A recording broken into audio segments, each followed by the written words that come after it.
Cash for jobs घोटाळ्यात पूजा नाईकचे नवे दावे।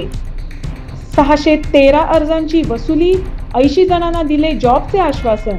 2019-22 दरम्यान प्रत्यक्ष नियुक्तीच नाही। कॅश फॉर जॉब घोटाळ्यात नवे वळण, गुन्हे शाखेच्या चौकशी प्रक्रियेवरही प्रश्नचिन्ह। पूजा नाईकचा गंभीर आरोप, डीवायएसपी सूरज हळणकर माझा जबाब फेरफार करत आहेत, पूजाचा आरोप। मंत्री सुदीन ढवळीकर यांनी आरोप फेटाळले। कॅश फॉर जॉब घोटाळ्यातील आरोपी पूजा नाईकनं केलेले आरोप राजकीय हेतून प्रेरित, ढवळीकरांची प्रतिक्रिया।